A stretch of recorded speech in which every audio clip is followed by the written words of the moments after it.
Simon Raynar had negotiated with pirates, anarchist robots, and a sentient black hole that once tried to sue Earth for emotional damages.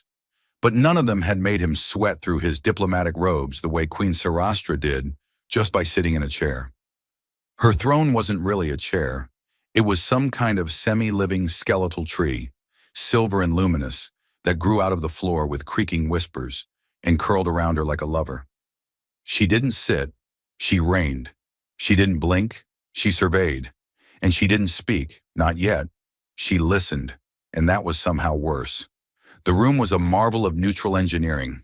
Glass panels curved overhead, giving a perfect view of the twin moons drifting over the treaty station, and ambient lighting shifted to a neutral shade, scientifically proven to calm most known species.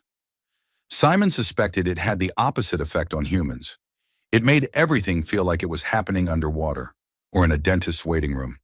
His translator earpiece buzzed faintly, confirming that her royal dread was indeed still speaking fluent Valari, even if she hadn't said a word. The hum of her crown, which looked less like jewelry and more like a whispering hive, told him she was relaying information to her advisors across the stars, or maybe checking her intergalactic social media feed. Simon tried not to imagine that her Galactic War Council was watching his every twitch and adjusting the readiness of the orbital fleets depending on whether he cleared his throat too nervously. He smiled diplomatically. "Your Majesty, it is the hope of Earth's unified nations that we can find a peaceful—" "Do not hope," she said. The voice startled him. It was low, smooth, with the texture of something being poured, oil maybe, or cold water into a copper basin. Her ears twitched faintly. "Hope is for those who have not studied their enemy." Simon adjusted his collar. "And peace talks are for those who'd like to avoid generating additional enemies by accident." She didn't blink, but the faint rise of one elegant brow might have been Vailari for, "Go on, idiot." Her armor rippled slightly as if amused. Simon cleared his throat. "Right. Earth proposes a phased de-escalation of border patrols in the Trinary Zone, with shared communications nodes and a neutral trade port too. I have read the proposal. I find it unimpressive." "Well, Your Majesty, you should have seen Draft 2. That one suggested karaoke night." Something in the translator faltered. There was a long silence. Queen Sarastra tilted her head slowly. "Explain." "Karaoke," Simon said, regretting everything. "It's a bonding ritual. Primitive, some would say. We shout ancient melodies into an amplifier until mutual shame forms a lasting alliance." The Queen stared at him. "I was kidding," Simon said quickly. "Mostly." Behind him, Earth's ambassador to the stars buried her face in her hands. On the other side of the room, a Valari scribe blinked 4 eyes at once. Queen Sarastra looked thoughtful. "Your kind makes light of discomfort. This is unusual." "Well," Simon said, "when you're Earth and your primary exports are sarcasm and regret, humor becomes a survival strategy." She stood. Everyone else didn't. Because when Sarastra stood, the room changed. Gravity seemed to bend around her presence, her armor folding and flowing into new shapes with each step. She walked toward Simon slowly. Her guards did not follow. They did not need to. "You have made an offer," she said. Simon blinked. "I did. You have offered a ritual of union. You said, what's it going to take? A wedding ring?" "Oh no," Simon whispered. "In the presence of her advisors and mine, you have invoked the Lex Bondari, ancient law, witnessed by envoys. The ritual of accord has begun." "I was joking," Simon said weakly. "On Earth, we joke about everything. There's a whole archive of marriage proposal memes. Entire religions have formed around it. It's cultural." "Indeed," she said, stepping closer, "as is ours." Simon could now smell her, like ozone and distant pine trees. He wished he hadn't. He would forever associate impending interstellar nuptials with oddly comforting forest scents. "I really wasn't proposing," he said, backing into the negotiation table. "I mean, I'm not even dating. I have a pet cactus that I sometimes forget to water. I'm not ready for marriage." "But you are a diplomat," she said. "That's not the same as a husband. In Valari law," she continued, "there are 3 recognized paths to union: conquest, challenge, and laughter. You have issued a challenge of absurdity. I have accepted." One of the Valari aides, tiny, gray-skinned, and positively vibrating with excitement, brought forward a glowing, scroll-like device and began to chant. The translator interpreted, "By ancient vow and ridiculous word, let this engagement be known." Simon looked around the room, desperate. There has to be a clause for misunderstanding, a footnote, something about sarcasm. Sarastra turned slightly. The bonding will not be immediate. There are trials, tests. You may yet survive them, or perish, or withdraw. But the ritual has begun. Your people may observe. And if you succeed, our two civilizations will be forever linked in laughter and law. Or we both die in space trying to understand each other's jokes. Her lips curved upward. A smile, a real one. His knees nearly buckled. Then let the stars witness the first trial, she said. Let us endure the Hall of Beasts together. Simon paled. That sounds like a metaphor. It is not. He turned slowly toward his diplomatic assistant, who had begun quietly writing his resignation letter. Just to confirm, Simon asked, how many interstellar wars have started over bad jokes? The assistant didn't look up. One. This one. Queen Sarastra extended a hand, elegant, clawless, armored in something that shimmered like starlight on water. Simon stared at it. Fine, he sighed and took it. It was very warm and surprisingly gentle. Oh, stars, he muttered. I'm going to die in the space jungle with an alien queen who thinks memes are binding contracts. Sarastra smiled again. Let us begin. The shuttle ride to the Valari trials was conducted in an atmosphere of awkward formality, ceremonial gravity, and one human silently hyperventilating into a linen sleeve. Simon Rayner tried to appear composed while seated across from a queen whose armor changed texture based on her mood.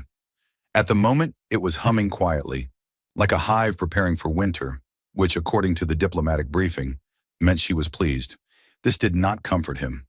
Queen Sarastra sat in contemplative silence, gazing out the viewport at the nebula-drenched corridor of space, as if this were just another Tuesday and not the prelude to interspecies marriage. Simon cleared his throat. So, Your Majesty, about this Hall of Beasts? Is there a waiver I need to sign? A do not resuscitate clause? Emergency teleportation insurance? She didn't look at him, but her ears twitched ever so slightly. The hall is a sacred rite of survival. You will be given basic tools, nourishment packs, and me. Me. You. Me. Together. Right, of course. A couple's adventure. Nothing says bonding like facing probable death with someone you accidentally proposed to over interstellar lunch. She blinked slowly. Humans are strange. You're just now figuring that out. The shuttle jolted as it entered Valari orbit. Through the window, the planet shimmered like a mineral dream. Vast fields of crystalline flora glittered under a violet sun. Towering cliffs curved unnaturally, shaped over eons by some mix of tectonics and sheer melodrama. There were glowing rivers, floating rocks. Something that looked like a jellyfish and a pine cone had a child. Simon leaned forward. I'd like to revise my original proposal. This whole thing. Can I take it back? Unjoke the joke? No. That was a rhetorical question. I was already resigned to the whole queenly engagement. I'm just working through the stages. Which stage is this? Irony and perspiration. The landing platform was carved from a plateau of black stone, etched with runes that pulsed faintly under their feet. A Valari priestess in translucent armor approached with a staff made of bone and what might have been laser wire. She bowed first to Sarastra, then turned to Simon with a look of scientific curiosity, possibly concern. He couldn't tell. The hall awaits, she intoned. Two shall enter. If compatible, two shall leave. Simon raised a hand. Hypothetically, if one leaves slightly less alive, is that still counted as compatible? The priestess ignored him and handed him a package.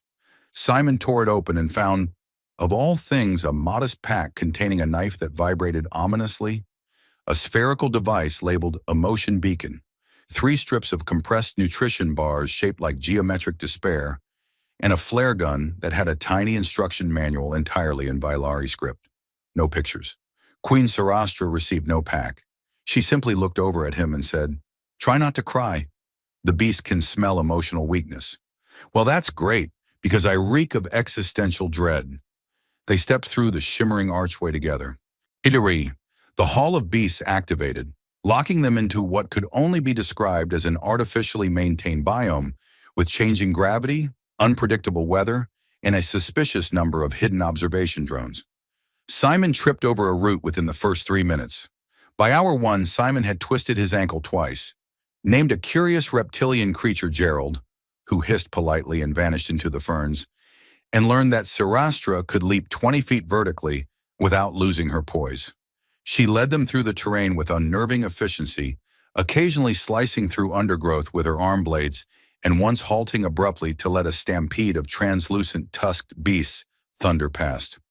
Simon tried to keep up and failed gracefully. "You are not particularly agile," she noted.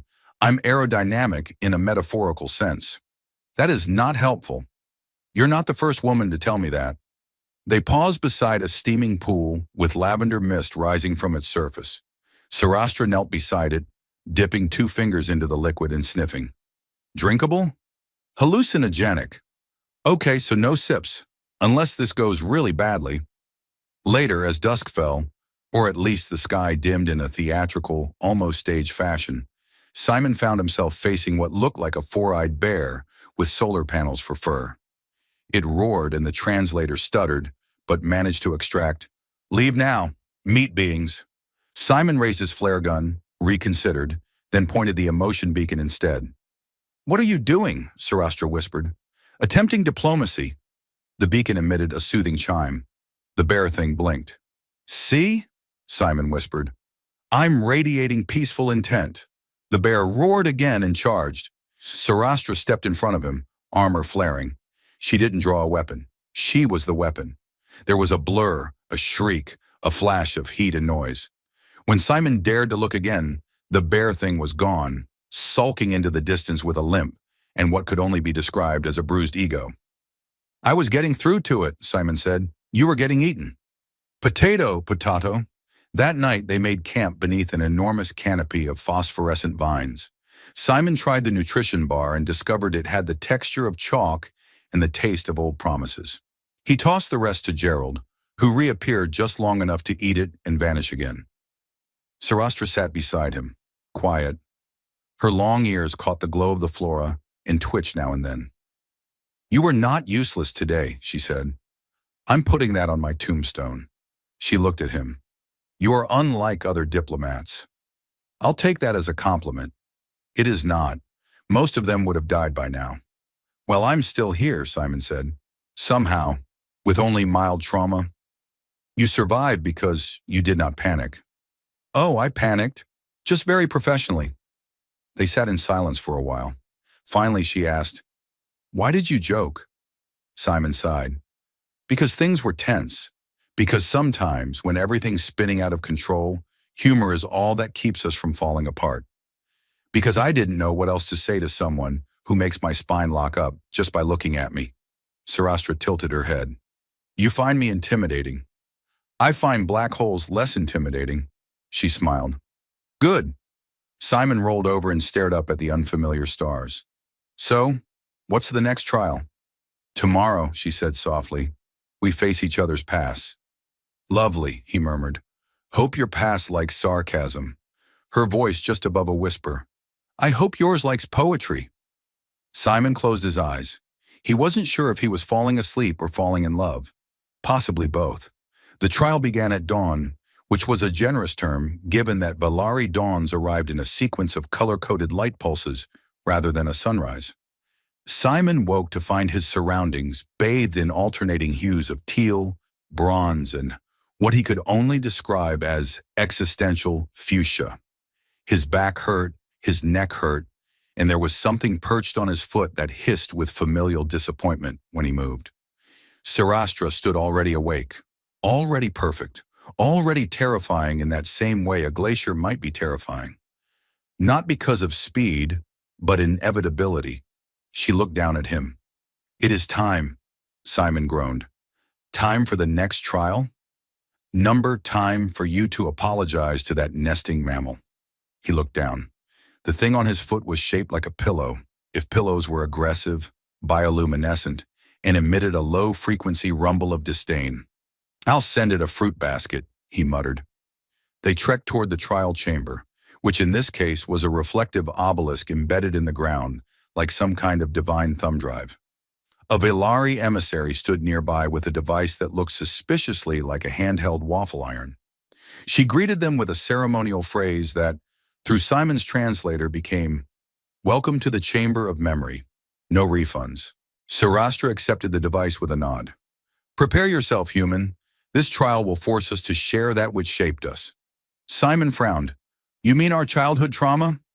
"If yours is particularly colorful, yes." The waffle iron pulsed. Sarastra placed her palm against one panel. "You will see through my eyes, I through yours. We will walk each other's paths and speak no lies." Simon hesitated. "Can we skip the part where I went through a goth poetry phase in high school?" "Too late." The light flared. Simon found himself standing inside a vast chamber of stars. They hung motionless, as if the universe had been paused mid-thought. Across from him, a version of Sarastra, smaller, unarmored, her hair in intricate braids, stood silently, staring up at a colossal monument. A voice echoed around them. "You are weak." The voice was not hers. It was older, harsher, and had the tone of someone disappointed in everyone, but especially you. "You speak with softness. You doubt. You hesitate. Such things are death." The child Sarastra didn't answer. She simply stepped forward and touched the monument, a depiction of a queen, carved in metal and fire, holding a spear that hummed with restrained violence. Simon looked around and realized this was a memory from her ascension.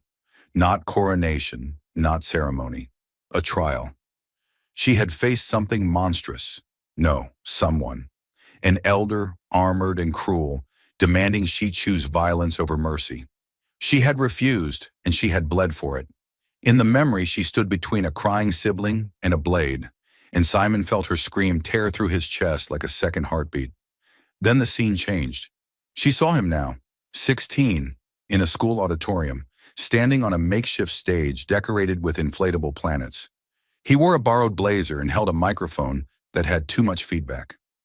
His speech began with, "Fellow delegates of Model UN, I stand before you today to negotiate for snacks." And the laughter that followed was the first time he felt powerful without being dangerous. The memory skipped forward. Simon at 19 comforting his mother after a stroke, making dumb jokes to keep her conscious. He rewrote terrible soap operas for her in real time. She called him "my ridiculous peacekeeper." He called her Madam President of the Couch Republic. They laughed while the machines beeped behind them. Then, Simon, 28, on a diplomatic ship after a bombing, ash in the air, a child clinging to his arm. The only words he could think to say were, "It's okay, I'm scared too. Let's be scared together." The vision ended. They stood in silence. The air around them shimmered faintly. Sarastra spoke first. "You are not brave because you lack fear. You are brave because you dance with it." Simon rubbed his eyes. "Well, I do try to lead." She stepped closer. "And yet you conceal much behind humor. It's a skill, or a shield, sometimes both. I saw the pain. I saw how you made it sing." "You say that like it's poetic." "It is. Your soul is ridiculous and defiant." Simon pointed at her. "I'm putting that on my business card." A sound chimed from the device. The emissary stepped forward. "The trial of memory is complete. Emotional compatibility, sufficient. Result, may proceed." Simon squinted at the device. "It actually measures that?" "Among other things," said the emissary, "like biochemical sympathy, ocular synchronization, and pheromone tolerance. I'd rather not know how I did on that last one." Sarastra turned. "We rest now. The final trial begins tomorrow." Simon groaned. "More near-death experiences?" "No," she said. "The third trial is of choice." "Well, that sounds suspiciously philosophical." "You will choose. You will decide what matters most." "I'm guessing this doesn't involve multiple choice." "It may involve your life." Simon sighed. "Ah, so existential multiple choice. Classic alien culture twist." As they made camp again, this time beside a spring that gently sang in a key Simon was pretty sure was B minor. He looked up at the stars. So just to recap, I accidentally proposed to an alien queen, survived a monster jungle, saw my childhood through my own tears, and now I'm one step away from either marriage or galactic death by metaphor. You are adapting well, Sarastra said. I was not trained for this. I suspect no training would help. Simon paused. Did I ever tell you about the time I tried to mediate a treaty between two sentient plankton nations who couldn't agree on what color water should be? No. Well, it involved interpretive dance and a tragic sneeze. I'll save that for our honeymoon. She looked at him for a long moment, and something almost like a laugh escaped her lips. A low musical sound that made his skin tingle. You are a strange man, she said. I've been called worse. They sat quietly side by side, two figures shaped by different galaxies, waiting to see what destiny had planned next. Neither of them mentioned that they no longer entirely dreaded the outcome. Simon awoke to the sound of his name being pronounced in 5 syllables. This was either a local bird repeating his nightmares, or Sarastra standing over him with a look that meant something important was about to happen. Likely something involving gravity inversions or soul-splitting decisions. He blinked the sleep from his eyes and found her already armored, already pristine, already radiating that calm, planetary warrior energy she wore like perfume. It is time, she said. He sat up and stretched. You know, every time you say that, a small part of me curls up and prepares to meet its cosmic end. This is the trial of choice. Right, right. And by choice, Ras, you mean, you must decide. Do I get multiple lifelines? Can I phone a friend? Or at least phone my dog? He has excellent instincts for questionable people. Sarastra didn't answer. Instead, she turned and began walking toward the great chamber at the edge of the crystalline forest, where trees hummed faintly and occasionally rearranged themselves to mess with maps. Simon hurried after her, zipping up his jacket and mentally preparing for metaphors disguised as architecture. The trial chamber was unlike the others. It wasn't a hall or a field or a dome made of intelligent mist. It was a floating platform suspended in a cube of refracted time. Each corner of the space flickered with different memories, echoes of lives not lived, choices not made. It was, in short, a very Vailari way to say, this is serious, no takebacks. An elder Vailari stood at the center, cloaked in living cloth that whispered ancient lullabies in the background. He gestured toward Simon and Sarastra, and with a voice as smooth as moss-covered thunder said, You now stand at the threshold of convergence. One life must be chosen. 2 fates must be reconciled. Sacrifice or unity, identity or transformation. Simon raised his hand. Just to clarify, this doesn't end with me being vaporized for comic relief, right? The elder ignored him and extended 2 glowing spheres. One pulsed blue and warm, the other silver and sharp like cold glass. You will each see the path of union. You will each see the path of parting. One must choose. The moment Simon touched the blue sphere, everything changed. He saw it, his life as part of the Vailari court. He wore robes stitched with star thread, constantly flanked by diplomatic aides and creatures with too many limbs and not enough patience. He gave speeches in floating amphitheaters, negotiated with living AI monarchs, and spent his evenings failing to understand royal etiquette while Sarastra subtly rescued him from social annihilation. He made peace. He learned their songs. He missed Earth's coffee terribly. Then the vision shifted. The silver sphere. He was back on Earth, alone. His hair a little grayer. Sarastra gone. The alliance still forged but fragile. He lectured at interstellar diplomacy conferences, his voice steady, his smile practiced.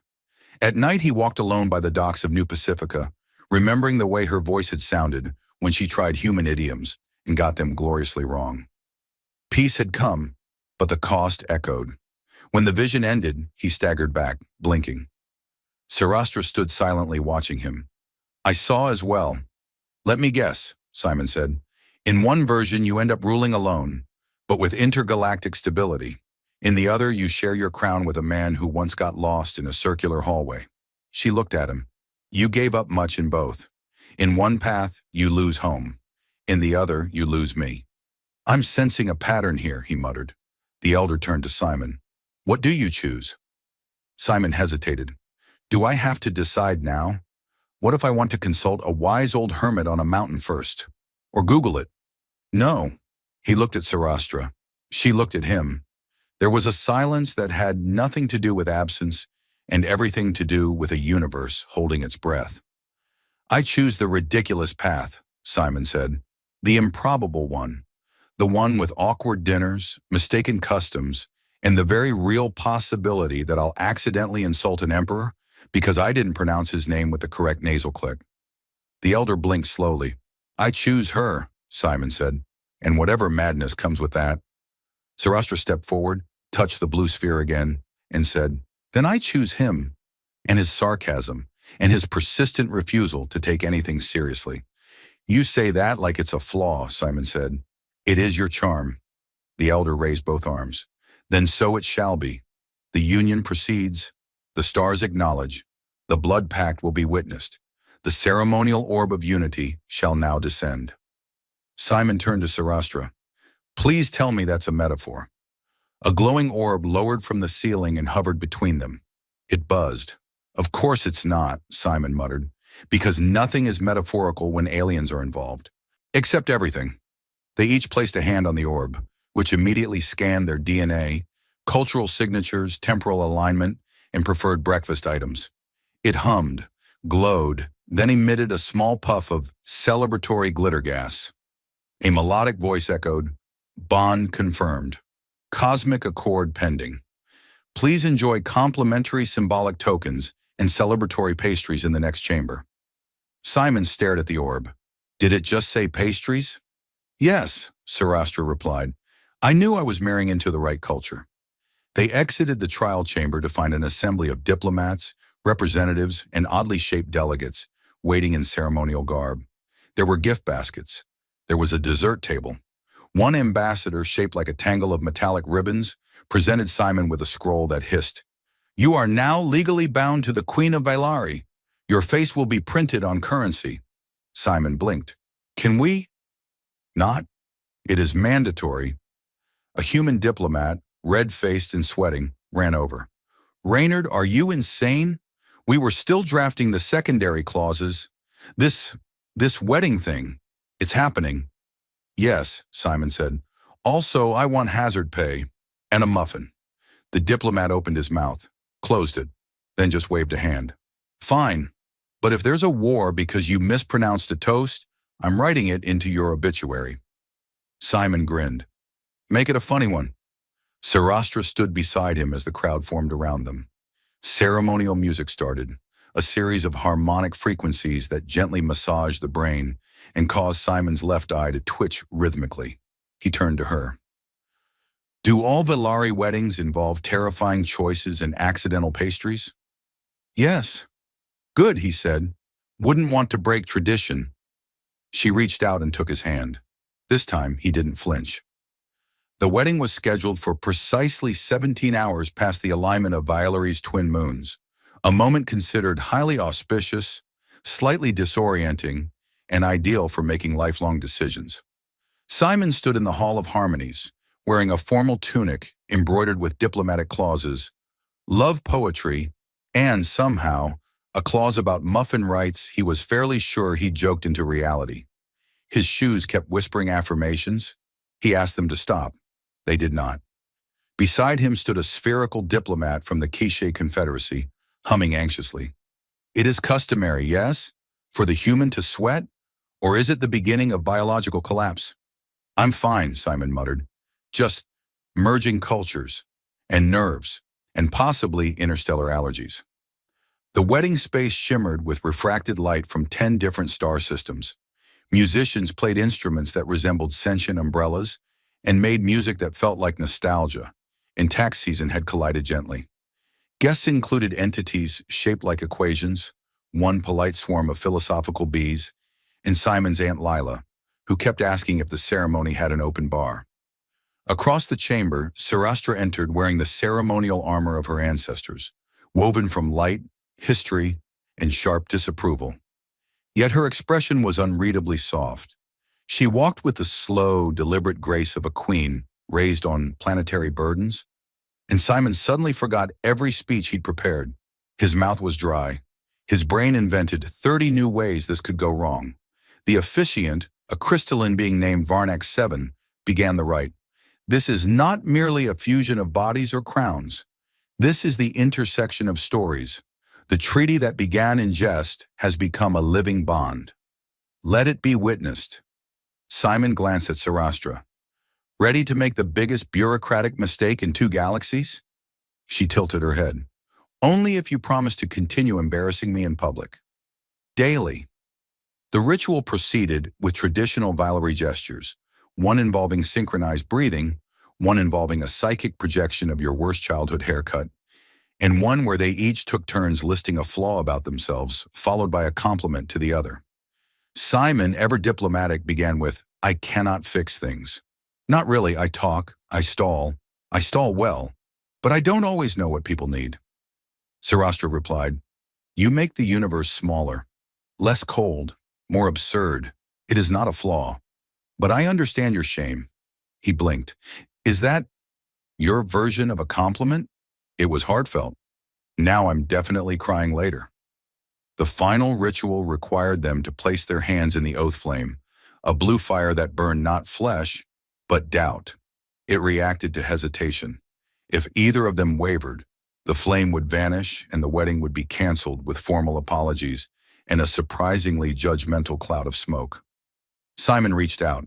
His hand trembled once, but Sarastra touched his fingers. They lowered their hands together. The flame pulsed. Warmth spread. Not fire. Certainty. It burned away the what-ifs, the endless committee meetings in his head. The sense that this was all still a joke spiraled out of control. He felt it, clearly like music without static. He wanted this. Her.